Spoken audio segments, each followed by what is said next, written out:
Greetings, First Lena and my viewer. I'm so excited to be back. We're still hosting Sharon Otiende, a workplace coach, and she's so ready to help us understand what is office politics.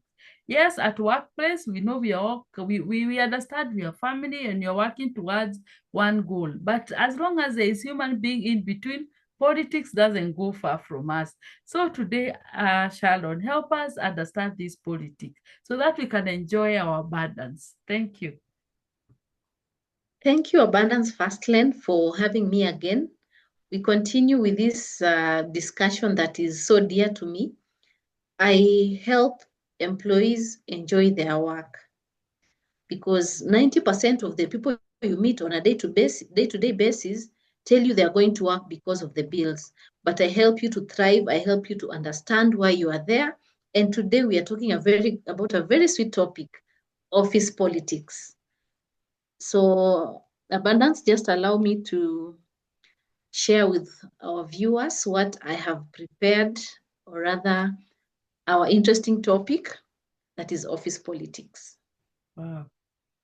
That topic is quite sweet to many, sour to others, and very Yeah. controversial. But we are really looking forward to hear so that you're able to understand it and enjoy it while at it. Or get to Yes. know how we can do it better. Yes.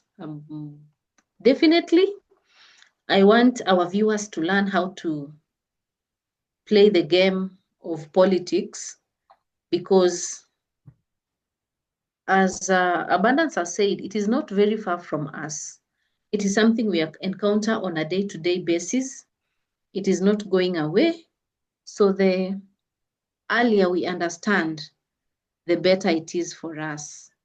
Martha, is my screen projected? No, really attach again. Okay. So as we work, I'm telling you, technology can play a number on you until you. So what's happening? Is it allowed you?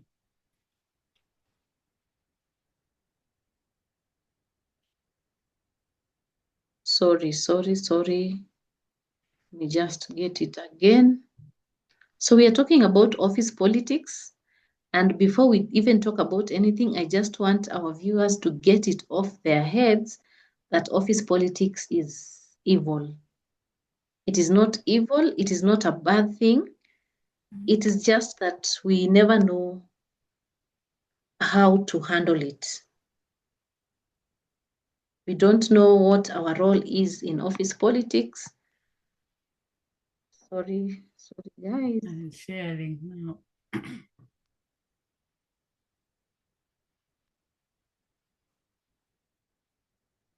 They say it's a game and we need to learn how to play it. Yes, and it's not ending soon. Our fathers and forefathers played this game, and we too need to play it because it forms our relationships at work. So office politics, allow me to dive into it without wasting more time. Abundance. Office politics is all about the relationships at work and how you manage them to your advantage. So people look at it as a very manipulative thing. People think it is evil, but it is not evil. It is not evil. It is just a matter of you knowing what to do and what not to do, how to talk, how to present yourself, how to let people know who you are. Okay? So that is what office politics is. And it is what I want us to discuss. So it is just about managing relationships, and I've told you, and leveraging on influence, not for manipulation, but for your personal growth, to your own advantage. So actively avoiding office politics can really limit your career growth. And I've seen many employees who say, I don't think I can do that. It is not in my space to do it. I don't have the capability to do it. Not knowing that they're jeopardizing their chances for growth, they're jeopardizing their chances for promotions. Sometimes you have to play office politics. What is the ethical engagement? Because also healthy politics involves that you having ethical relationships. Make sure you're not losing yourself along the way. You're not losing your values. You're not compromising on what you stand for to get something. It means that you have to be ethical at the time.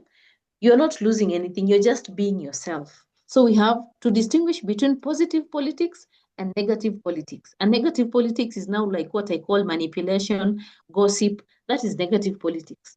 And people will say, I mean, I don't want any politics because they're simply referring to the gossip or the manipulation.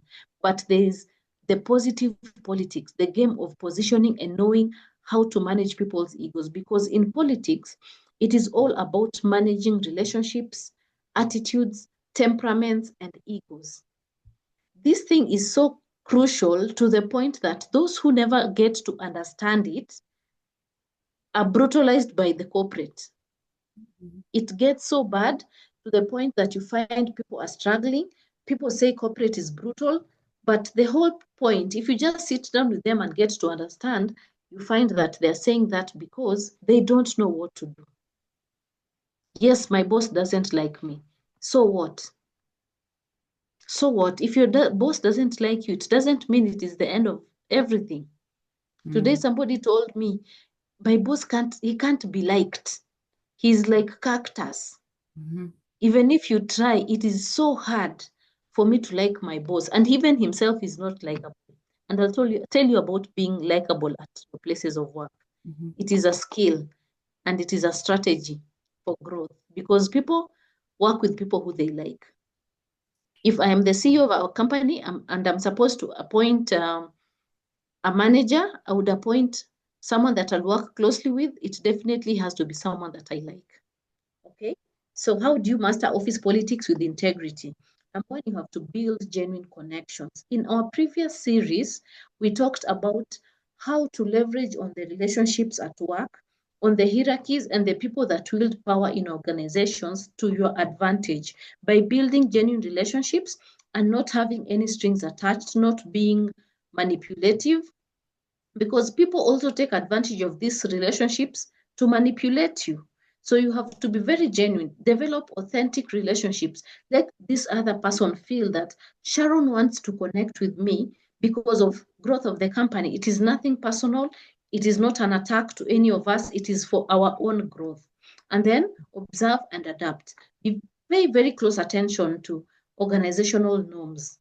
What are the norms in your organization? Because these norms, this is what forms culture. Culture is not what is written on paper. Culture is what you tolerate in your organization every other day, eventually becomes culture. If guys come to your office late and it is fine, that is culture. So if the culture that you have in your organization is one that you can simply go to the MD's office and have a discussion with them, you don't need to be the one who is sending emails, yet you can just go to his office, have a discussion, and maybe follow up the conversation with an email. So observe culture, learn, and then adopt it. Ethical influence, I think I've talked about it. And then we also have now, let me talk briefly about about office politics. Number one, office politics means that you have to be very emotionally intelligent. Don't lose your cool at any point at your place of work. If you feel like you're triggered either by your colleagues or your supervisor, don't snap. Don't shout back at them. Don't show them the attitude. Make sure you are able to maintain a sane mind. If that is what triggers you, just listen and then walk out of your desk or get a distraction. Something that will make sure you are not losing your mind. Emotional intelligence, because people will fight you based on how you behave. People will fight you based on how you react.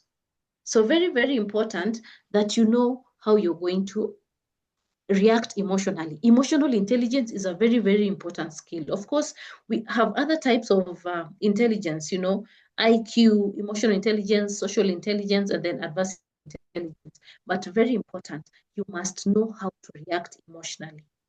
If you're coming to work with baggage from home, just try as a leader not to bleed on people. We are here to work, so let's make it easy for those who we are leading. I'm under a team and I feel like I can't handle my boss. We are not going to snap on them. Know how to react. The other thing is that I mentioned this also in our previous series, and I said, don't be very brutal with the truth. Mhm. And that explains to you why sanguines and cholerics really struggle at places of work, because they're very honest. They speak their mind as it is. They have no time to sugarcoat things. They say things as they are, and that always ends them in trouble. Have you never had someone? I once worked Mhm. in an organization, and this lady was a sanguine. So anytime she was asked to talk in a meeting, she would say, I'm not talking, so that you can go and quote me. You, all of you are going through the same problem, but you want me to talk. So she later realized that she was being pushed to talk. And then when trouble comes, she's the one who is in trouble. And then the ones who, the melancholics, are just quiet, looking at how they pushed the sanguine to talk. And the sanguine, would express themselves. Mhm. It is a sanguine who can easily outshine their boss, not knowing what they are doing, but their personality. So understand your personality and know how it gels with the organization or where you work with your leaders and your colleagues. Don't be brutally honest. Know how to package information. Know how to package the truth. And people most of the time, abundance, people will tell you, just tell me the truth. Don't fear. Give it to me as it is. Mhm. Wait until you put a full stop to your explanation. Then you'll notice that they didn't need the truth brutally. Mhm. They needed you to package it in a nice way to tell them that we noticed you're struggling with doing reports. Could there be any issue that is affecting you? Where is all this coming from?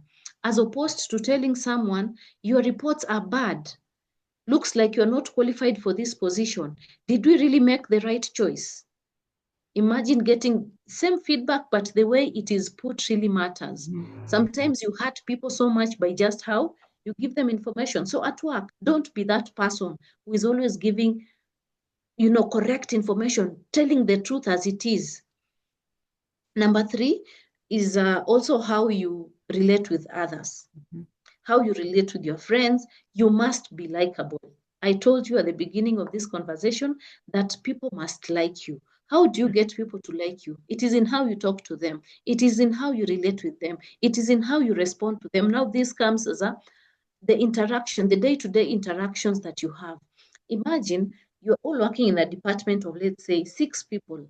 And then there's this one person, his intrapersonal skills are just off. You go to them for a question, asking them a question, they tell you, I'm not Google, they put you off, they tell you, Kwani, aren't we all qualified to do this thing? They are not likable. And probably they're the best people in the team.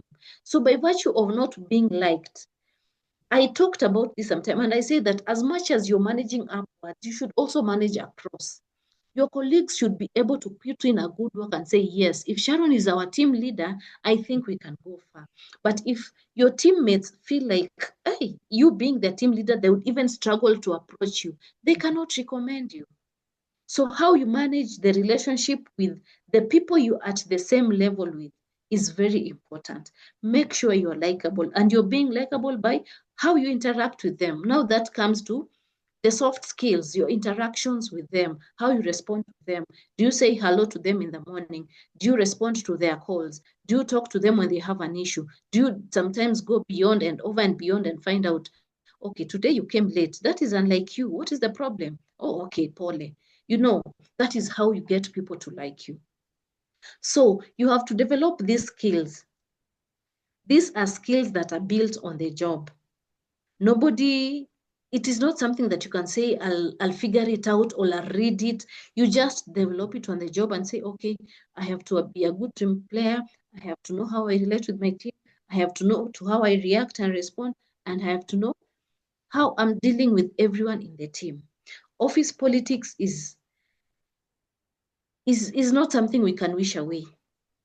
And it is very unfortunate that most employees choose not to participate in office politics. They'd rather be in the gossip and grapevine, as opposed to getting to understand that this is the type of organization that I work for. Office politics entails you to understand the organization that you work for, the history, how are these roles filled. You can, from precedents, you can tell that I have noticed anytime we need a CEO, they are never picked from within. It is somebody from out who comes and takes that position. So when you have grown to that level where you're almost becoming CEO, you know what you're putting yourself into. You don't wait until you go into an interview and you know very well, for the past 50 years, a CEO has never been picked internally. What relationship do you have with the board members?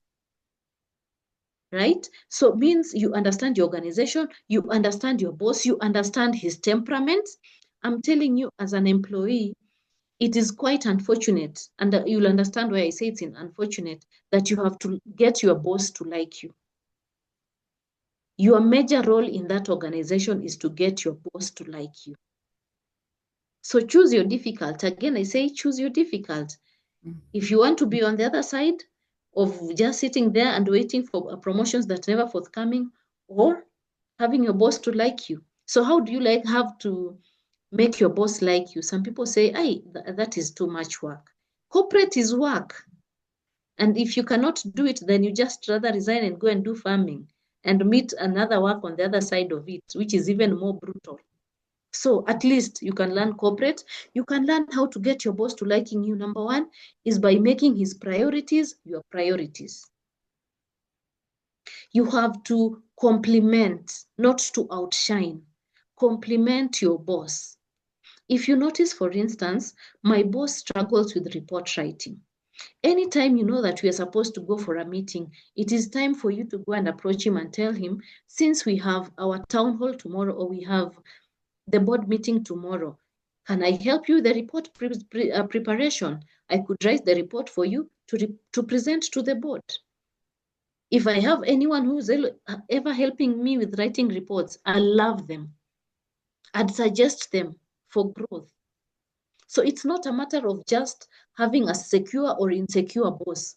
Don't outshine the master. That is a rule most people know, but they don't want to play by it. They think that that rule is there to suppress them, or it is there to make them shrink to fit in. But no, there is how you can show what you're good at without really threatening the person who's on top of you. Abundance? Yes. It's sinking in. Yes, it is sinking in. Yes, for me and my fellow first learners. Yes, I am glad. We want that even as we claim a natural state of abundance, we are not mentally disturbed because of our workplaces. Because where is our abundance coming from? So it's coming from the work that we do. From the work we Therefore, it do. means, yes, it therefore means that we have to know how to be comfortable, how to thrive at work. There are people who do so little in an organization, but they get all the credit. We have three types of people in the place of work. There are those people who work very hard, very, very hard. There are those people who work smart, and there are those people who do nothing at all. So most people work hard, and that is why most people are frustrated, because they give in the best. But working hard alone is not enough. Who knows you work hard? And then the other group of people is the smart ones. These ones are the ones who know how to play the corporate game. They are visible, they are strategic, they're well positioned. People know them. There are people that I call reputational brokers in an organization, people who can mention your name in the boardroom when they're trying to pick, who do you think? It's just a quick decision that needs to be made. Sorry, Abundance, my battery is running low. Okay. Allow me to do this. Recharge it. Wow, that is quite interesting that we have to work with people we like. So we have to Yes, work hard to be liked. And those yes. of Let me us, ask you. mhm, Mm-hmm. there are those who thinks they can never be liked by anyone, and they in the Yeah. Christian circles they will say they have the spirit of rejection. Yeah, can never be liked. No They, one like those ones, they have to work towards getting people to like them. yes, they have to work. Otherwise, Amen. if you keep telling me to my face I have the spirit of rejection, me, I'll reject you, because I don't want to work with someone who already feels they're rejected. They're going to bring their rejection energy into my space. Yeah, and the light is amazing now. So let's continue. Yeah. Now, I've also said there are people who work very hard, and there's people who work smart, those who are well positioned. They know a person here, they know a person there. They are sure that if there needs to be a promotion, a very quick decision needs to be made on who can hold fort on something, their name would come up. And then there are people who do nothing. These are people who you can never compete with, sorry, by virtue of being related to the who is who. They're untouchable. Don't waste your time competing with the girlfriend of the CEO. You're fighting a losing battle because how do you win? You can't compete with pillow talk. These people came from Naivasha yesterday. Today is Monday. They're in the office. And you're there saying she's being favored. You can't win. So choose your battles also very wisely at work and be smart. Send your reports even when no one has asked for you. Back up your report with data. You know, if you have the habit of sending your report, even your boss likes you. They know that at any point, even if I'm going for a meeting, abundance, somebody shared with me a very interesting story. This lady is the general manager of the organization. And she told me the director hardly sits in actually the director doesn't come to the office, but they have a staff meeting every Friday. So what she does on Thursday is that she calls the boss, now the director, and tells him this is where we are, this is what we have done this week, this is the sales for the week, we recruited this person, just gives a proper brief of what happened that week. So that when the director goes to the meeting, he doesn't look like a stranger in his organization. You know, so the director knows that this lady is so powerful to the point that I need her. I don't need to sit her in the meeting, but I need her to get updates. She doesn't need to outshine the boss because the boss doesn't sit, and now in the meeting she wants to show everyone that she knows everything. She knows how to play the game. She's well positioned. She just knows the best I need to do is to please my boss. And when my boss is happy, I get the promotion. When my boss is happy, the company is doing well. So it is sometimes the very, very minor things that we ignore that finally build up on our success at work. Hard work is important. I tell you, it's important that you know what you're doing. It's important that you're competent. But again, remember, there's the place of soft skills. Abundance and I have worked for quite some time, and we will tell you that the higher you grow in the corporate ladder, the lesser the technical skills are important, the more your people management skills come into play. Sure. You could be the best accountant ever seen, the best HR, but if you cannot relate with people, then you can never rise to certain levels. So also build on your communication skills, emotional intelligence, delegation, such roles, respect, being a team player. These are some of the things that count as you grow up the ladder. Somebody may never tell you, might just think I need to get my master's, I need to get my PhD and all that. But again, if you're struggling to relate with people, you'll have a very hard time as a leader.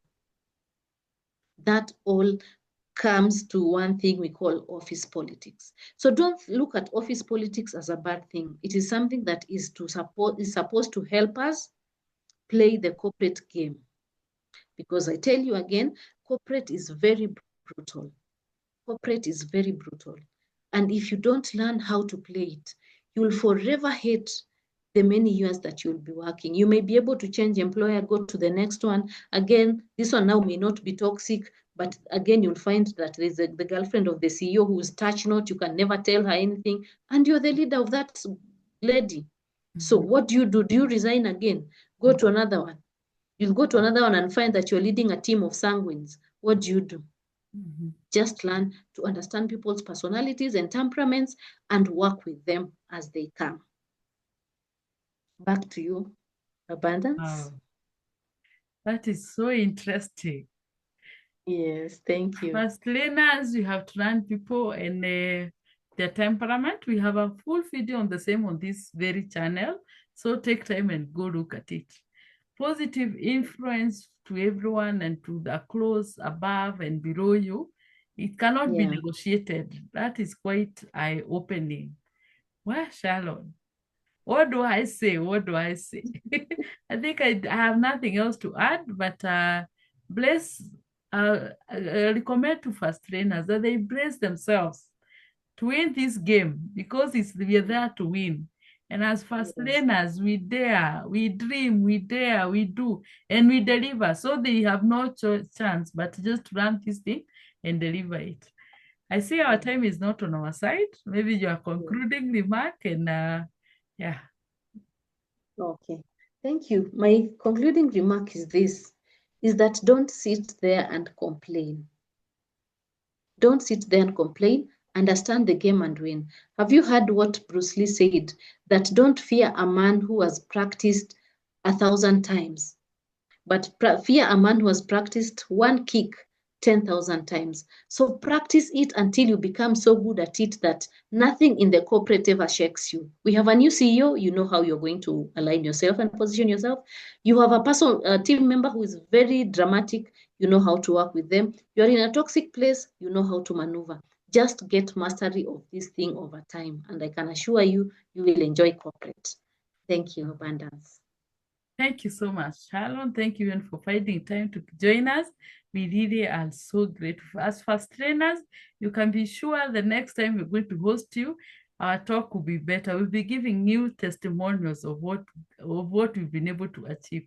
Thank you, thank you, Thank thank you you. so much. God bless.